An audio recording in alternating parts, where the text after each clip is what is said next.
Hello नमस्कार, स्वागत है आप सभी का वीर स्ट्रीम 96 में। दोस्तों, आज हम डिस्कस करेंगे दोस्तों मनोविज्ञान का एक बेहतरीन सा टॉपिक, जिसका नाम है दोस्तों कोहलबर्ग का नैतिक विकास का सिद्धांत। यहाँ से दोस्तों हर बार एग्जाम में क्वेश्चंस बनता है, चाहे आप UP TET, C TET, MP TET, S TET, कोई भी शिक्षक भर्ती ले लीजिए दोस्तों, यहाँ से क्वेश्चंस हर बार एग्जाम में पूछा जाता है।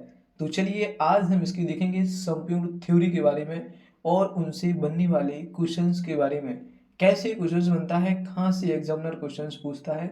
चलिए हम देखते हैं संपूर्ण थ्योरी के लेकर। तो पहला क्वेश्चन दोस्तों यही बनता है, क्या क्वेश्चन पूछा जाता है समझते हैं। क्वेश्चन पूछा जाता है कि जो लॉरेंस कोहलबर्ग थे दोस्तों, ये कहाँ का मनोवैज्ञानिक था। तो आपका पहला उत्तर होगा दोस्तों, ये अमेरिकी मनोवैज्ञानिक थे। पहला क्वेश्चन से ही पूछा जाता है, याद रखना। दूसरा क्वेश्चन पूछा जाता है कि जो लॉरेंस कोहलबर्ग थे, इनकी पुस्तक का क्या नाम था। तो the psychology of moral development, ये इनकी पुस्तक का नाम था। ये दोनों क्वेश्चंस एग्जामिनर पूछ चुका है, ठीक है। नेक्स्ट देखेंगे दोस्तों क्वेश्चंस क्या बनता है। क्वेश्चंस पूछा जाता है कि नैतिक विकास का सिद्धांत ये किसने दिया है, सीधा यही क्वेश्चन पूछा गया है। तो आपका उत्तर होगा दोस्तों लॉरेंस कोहलबर्ग, ठीक है। अब हम समझ लेते हैं कि जो जो लॉरेंस कोहलबर्ग का नैतिक विकास का सिद्धांत है, ये हिंज नामक एक व्यक्ति की कहानी से प्रेरित है। जब तक आपको दोस्तों एक हिंज नाम की व्यक्ति की कहानी आपको पता नहीं होगी, आप जो नैतिक विकास का सिद्धांत है कोहलबर्ग का, उसको आप नहीं बता सकते, तब तक आप नहीं क्लियर कर सकते ये किस चीज़ की ओर प्रेरित करता है या ये किस चीज़ से प्रेरित है। समझ लेते हैं दोस्तों एक हिंज नाम की व्यक्ति की कहानी। हिंज नामक व्यक्ति एक बहुत ही सीधा साधा व्यक्ति था, जिससे दोस्तों ये विवाहित था, जिसकी एक पत्नी थी। ये अपनी पत्नी से बेहद ही प्रेम करता था। एक दिन अचानक क्या होता है कि इसकी पत्नी की तबीयत खराब हो जाती है, ठीक है। छोटे मोटे अस्पताल में जाता है, चेक करवाता है, तो उसे पता चलता है कि उसकी जो पत्नी थी उसे कैंसर नाम की बीमारी हो जाती है, ठीक है। यही क्वेश्चंस एग्जामिनर ढेरों बार पूछ चुका है कि हिंज नामक व्यक्ति की एक पत्नी थी, जिसे वह बहुत प्यार करता था, वो किस बीमारी से ग्रसित थी या पीड़ित थी। तो आपका उत्तर हो जाएगा दोस्तों कैंसर से पीड़ित थी, ठीक है। क्या करता है, पत्नी बीमार हो जाती है, कैंसर से पीड़ित हो जाती है। वो क्या करता है, अच्छे अच्छे अस्पतालों में जाता है और वहाँ दवाई के लिए प्रयास करता है कि कहीं से दवाई मिल जाए और मेरी पत्नी वापस जैसी थी वैसी हो जाए। लेकिन करता क्या है कि उसके पास कहीं भी कैंसर की दवा नहीं मिलती है। एक दिन क्या होता है कि उसे पता चलता है कि एक डॉक्टर ने कैंसर की बीमारी की जो दवा है उसको बना लिया है। तो वो पता लगा के तुरंत वहाँ जाता है और डॉक्टर से मिन्नतें करता है। क्या मिन्नतें करता है कि आप ये दवा हमें दे दीजिए, ठीक है, हमारी पत्नी कैंसर से पीड़ित है, आप जो भी लेंगे हम उसका पैसा आपको देने के लिए तैयार हैं। तो डॉक्टर कहता है, क्या कहता है कि आप मुझे इस दवाई का 10 गुना दे दीजिए, हम आपको पैसा दे देंगे, दवाई दे देंगे, ठीक है। एग्जामिनर यहाँ से भी क्वेश्चन टच किया है। क्या क्वेश्चन पूछा है उसने, क्वेश्चन बना है कि जब हिंज अपनी पत्नी के लिए डॉक्टर के पास दवा लेने जाता है, तो वह डॉक्टर दवाई का कितने गुना मूल्य मतलब हिंज से मांगता है। तो आपका उत्तर होगा दोस्तों 10 गुना, ठीक है।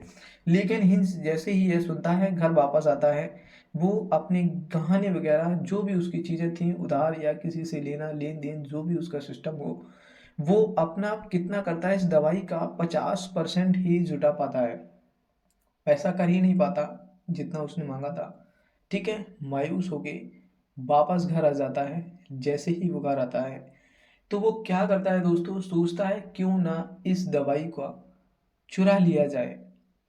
चोरी करने का मन करता है उसका। अगली सुबह वो क्या करता है, उस दवाई को चुरा के ले आता है और अपनी पत्नी को दे देता है और उसकी पत्नी ठीक हो जाती है। ये हिंज नाम की कहानी थी दोस्तों। यहीं से क्वेश्चंस बनते हैं। कहाँ से क्वेश्चंस बना है चलिए बताते हैं, ठीक है।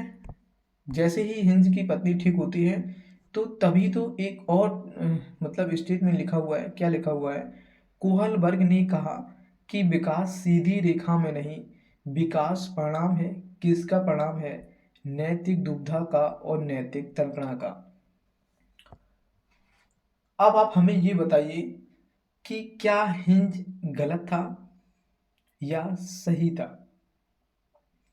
उसे जरूरत थी, उसने दवाई चुरा ली और अपनी पत्नी को खिला दी क्योंकि उसके पास पैसे नहीं थे। यहीं से तो दोस्तों बना है क्या? नैतिक विकास का सिद्धांत। क्या होती है दोस्तों? होती है नैतिक दुविधा। ये नैतिक दुविधा दोस्तों कहाँ बनती है? ये बनती है सही सही में। ठीक है, जब दोनों तरफ बातें सही सही होती हैं, यानी कि डॉक्टर भी अपनी जगह सही था, वो भी अपनी दवाई का क्या लेना चाहता था? मूल्य लेना चाहता था कि मैंने मेहनत की है तो इसका मुझे मूल्य मिलना चाहिए। लेकिन हिंज भी अपनी जगह सही था, क्योंकि उसके पास पैसे नहीं थे तो उसने दवाई को चुरा लिया था। वो भी अपनी जगह थोड़ा सा सही था, लेकिन उसका विवेक ज़्यादा सही नहीं था। लेकिन कह सकते हैं कि हाँ, उसकी मजबूरी को देखते हुए वो सही था। ठीक है। और नैतिक तर्कणा कहाँ बनती है दोस्तों? ये बनती है दोस्तों गलत और सही में। जब एक व्यक्ति हो गलत और दूसरा हो सही, तब क्या बनेगी दोस्तों? तब बनेगी नैतिक तर्कणा। और जब दोनों ओर चीजें सही होती हैं तब क्या बनती है दोस्तों? नैतिक दुविधा। ये बातें दोनों समझ गए होंगे।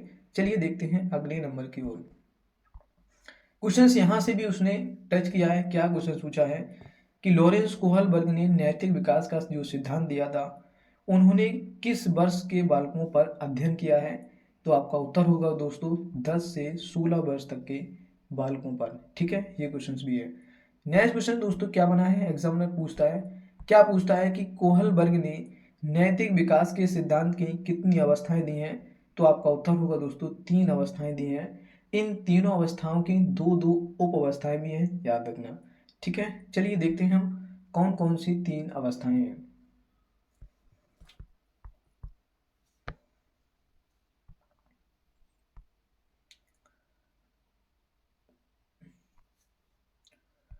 पहली अवस्था देखेंगे दोस्तों, क्या नाम है इसका?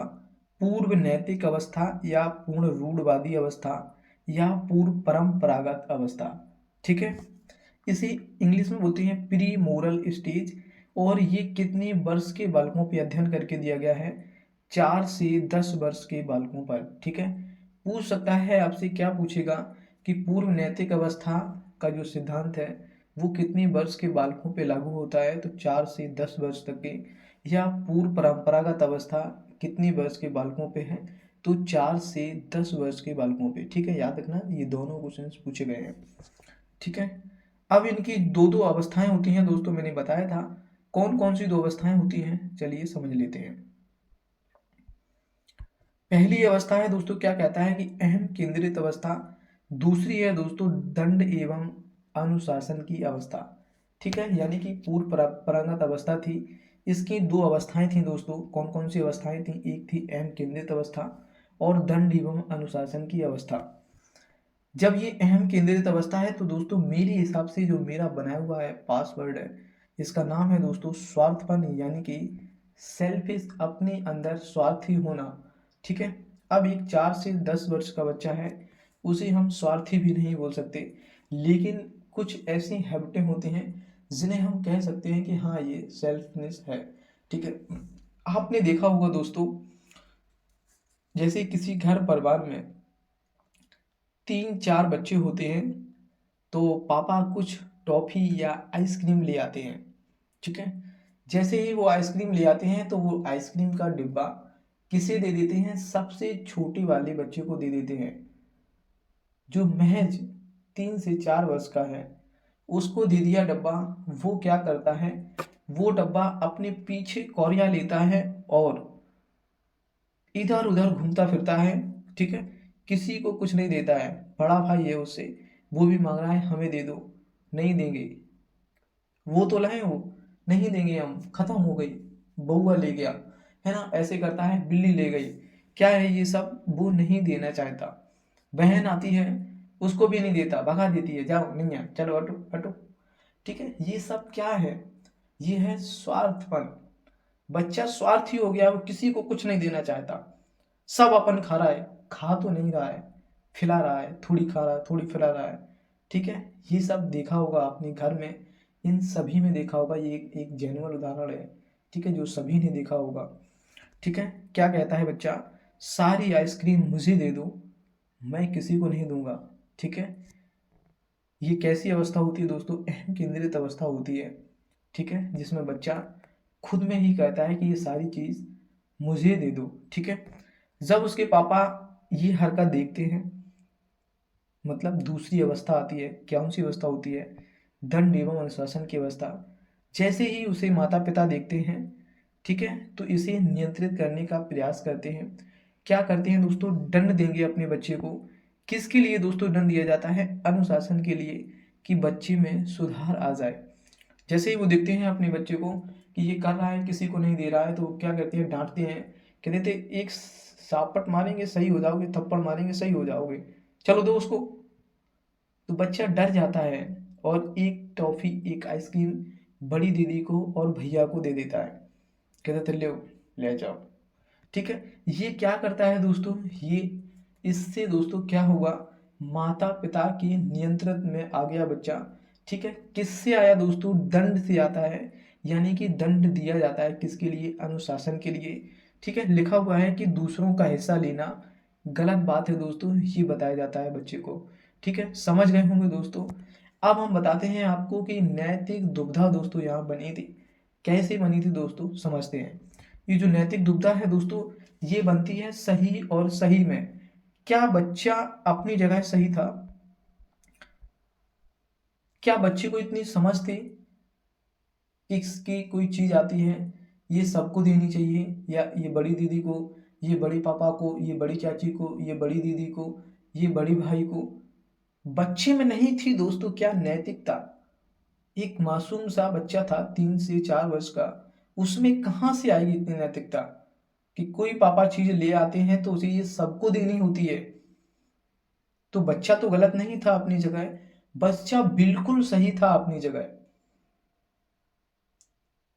फिर दूसरी अवस्था होती है, क्या पापा सही थे अपनी जगह, बिल्कुल सही थे अपनी जगह। वो भी तो कह रहे थे कि बेटा दूसरे का हिस्सा लेना गलत बात है, उन्होंने थप्पड़ मारी, तब जाके उसने उसको आइसक्रीम दी और अपने बच्चे को अनुशासन दिया कि किसी दूसरे की चीज नहीं लेते बेटा। तो तभी तो बनी है दोस्तों क्या, नैतिकता बनी है दोस्तों, नैतिकता यानी नैतिक दुविधा। उम्मीद करते हैं दोस्तों ये जो स्टेज है समझ में आ रही होगी। चलिए देखते हैं नेक्स्ट स्टेज के बारे में।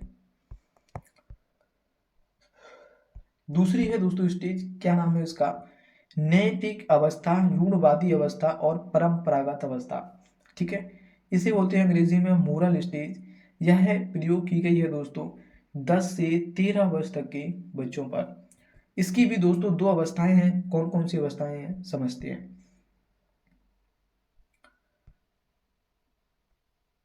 इसकी दो अवस्थाएं हैं, कौन कौन सी हैं समझते हैं। अच्छा लड़का, अच्छी लड़की।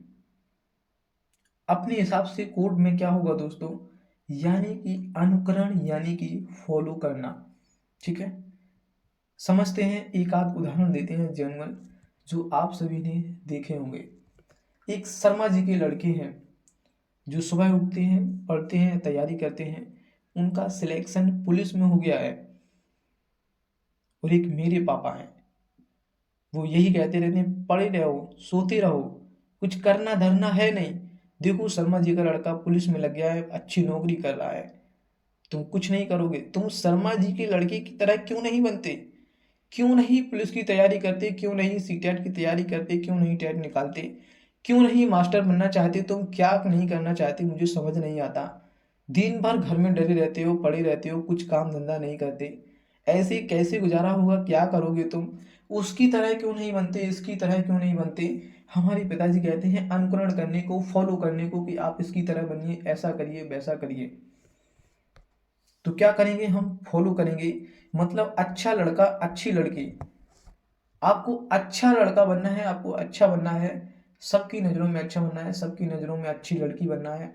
ठीक है, आपको बनना है। मम्मी भी कहती होंगी कोई लड़की है कि देखो उसकी बिटिया ऐसा ऐसा कर रही है, आपको भी उसकी तरह करना चाहिए, ठीक है, तो आपको भी फॉलो करने को कहा जाएगा। ये कौन सी अवस्था होती है दोस्तों? ये होती है अच्छा लड़का और अच्छी लड़की, ठीक है, समझ पा रहे होंगे, ठीक है। नेक्स्ट होती है दोस्तों दूसरी अवस्था कानूनी व्यवस्था। यहाँ होती है दोस्तों अपना पासवर्ड है दोस्तों आत्मनिर्भर यानी कि सेल्फ डिपेंड। उदाहरण समझते हैं दोस्तों, इस अवस्था में हम करने को नहीं कहा जाता। आपका जो दिन हो, मन हो, यानी कि एक सिस्टमेटिक भी हो, कोई कानून के बाहर ना हो, कानून के अंदर ही हो, ठीक है। आपको ये अधिकार है कि आप कानून के अंदर रहते हुए कोई सा भी व्यापार, बिजनेस, कोई भी कुछ भी आप कर सकते हैं, ठीक है। तो यही तो लिखा है कानून व्यवस्था के अंतर्गत। हमें बनना है, क्या बनना है? हमें शर्मा जी के लड़के जैसा नहीं बनना, पुलिस की नौकरी नहीं करनी, हमें ये नहीं करना।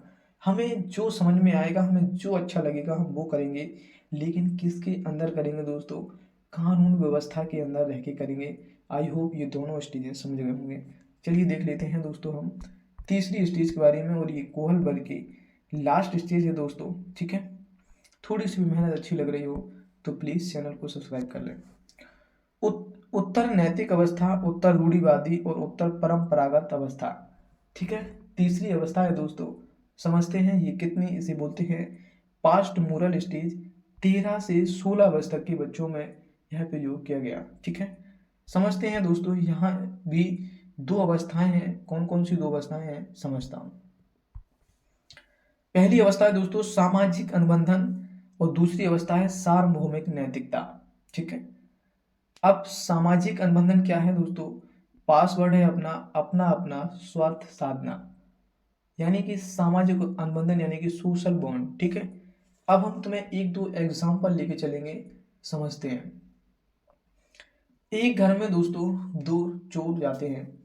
एक चोर जाता है, पहले उस घर में जाता है, कुछ देखता है, उठाता है, इधर उधर हाथ पाँव मारता है, जो भी चीज़ें मिलती हैं दोस्तों उसे, जो भी चीज़ें मिलती हैं उसमें हाथ मार देता है, साफ कर देता है, और अपनी पोटली बांध के दरवाजे की ओर निकलने लगता है। तभी दोस्तों दूसरा चोर आता है और उसे देख लेता है दोस्तों। जैसे ये गया यहाँ से, और ये मतलब गेट से निकला हाथ साफ करके, तो पोटली, और एक दूसरा चोर आया यहीं पे मिल गया, ठीक है, ये भी सामान साफ करके आ रहा था। ये क्या देखता है कि दूसरे वाला चोर चिल्लाने की कोशिश करता है, तो उसे कहता है रुक जाओ मेरे बाप, रुक जाओ मेरे भाई, मैं भी तो चोर हूं, अगर तुम चिल्लाओगे तो तुम भी तो पकड़े जाओगे, ऐसा तो है नहीं कि मैं ही पकड़ा जाऊं। तो दोनों दोस्तों बना लेती हैं क्या? सोशल बॉन्ड यानी कि सामाजिक अनुबंधन। यहाँ दोस्तों कोई स्टाम्प पेपर नहीं है कि दोनों ठप्पा लगाते हैं, मोहर लगाते हैं, दस्तखत करते हैं कि हाँ हम तुम्हारी बात नहीं कहेंगे, तुम हमारी बात नहीं कहोगे। ये दोस्तों यहाँ से बनता है क्या? सोशल बॉन्ड बनता है, सामाजिक अनुबंधन बनता है। यहाँ से कहते हैं कि मैं तुम्हारी बात नहीं कहूँगा, तुम हमारी नहीं कहोगे, यानी कि तुम मत चिल्लाओ हम मत चिल्लाएं, अपने अपने घर जाओ, ठीक है। एक दूसरा एग्जाम्पल लेते हैं दोस्तों, समझते हैं। एक दो दोस्त हैं दोस्तों, इलाहाबाद में रहते हैं, बढ़िया से तैयारी करते हैं पीसीएस का। तो दोनों दोस्त, किसी के पास एक दिन समस्या आती है, कहता है दोस्त मेरे घर में अभी दिक्कत है, परेशानियों का माहौल है, आप मुझे 1,000 रुपये दे दीजिए, अगले महीने मैं आपको मिला के आपको वापस कर दूंगा। तो दूसरा वाला सोचता है कभी ये दिक्कत मेरे घर में भी हो सकती है, कभी ये मेरे साथ भी हो सकता है, तो क्यों ना इसे हम 1,000 रुपये दे दें, जब मुझे ज़रूरत पड़ेगी तो मैं वापस ले लूँगा। कोई यहाँ दोस्तों स्टाम्प की बात नहीं होती है, कोई कुछ नहीं होता है। बात होती है यहाँ किसकी दोस्तों? अनुबंधन की बात होती है, अपने अपने स्वार्थ की बात होती है दोस्तों। यहाँ अपना अपना स्वार्थ है दोस्तों कि आज हम तुम्हारे काम आए हैं, कल तुम हमारे काम आओगे, ठीक है। ऐसा अनुबंधन बनता है इनमें। तो यही तो है दोस्तों क्या? सामाजिक अनुबंधन, ठीक है। आई होप समझ गए होंगे। क्या ये दोनों अपनी अपनी जगह सही है? बिल्कुल सही है दोस्तों। चलिए देखते हैं हम कि सार्वभौमिक नैतिकता क्या होती है। सार्वभौमिक नैतिकता क्या एक ही जगह पाई जाती है? बिल्कुल नहीं दोस्तों, ये सभी जगह पाई जाती है, इसीलिए तो दोस्तों नाम दिया है मैंने क्या, सार्वभौमिक नैतिकता, यानी कि सभी जगह पाई जाने वाली नैतिकता। इसका पासवर्ड क्या है दोस्तों? कि मेरा भला हो ना हो, लेकिन मैं किसी का बुरा नहीं होने दूंगा, ठीक है। ये पासवर्ड है दोस्तों। इनका एक एग्जाम्पल लेना चाहूँगा मैं दोस्तों।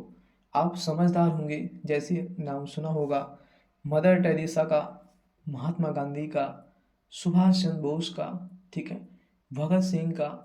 कई सारे ऐसे जो लोग थे जिन्होंने अपने लिए नहीं सभी के लिए काम किए थे। ये दोस्तों उनमें कैसी नैतिकता पाई जाती थी, सार्वभौमिक नैतिकता पाई जाती थी। तो दोस्तों आज का ये सेशन दोस्तों ख़त्म होता है। अगर थोड़ा सा भी सेशन अच्छा लगा हो तो प्लीज़ चैनल को लाइक करें और सब्सक्राइब करें ताकि आने वाला वीडियो समय से मिल सके। तो आज के लिए दोस्तों इतना पर्याप्त था। तब तक के लिए आप अपना और अपना ख्याल रखें दोस्तों। जय हिंद।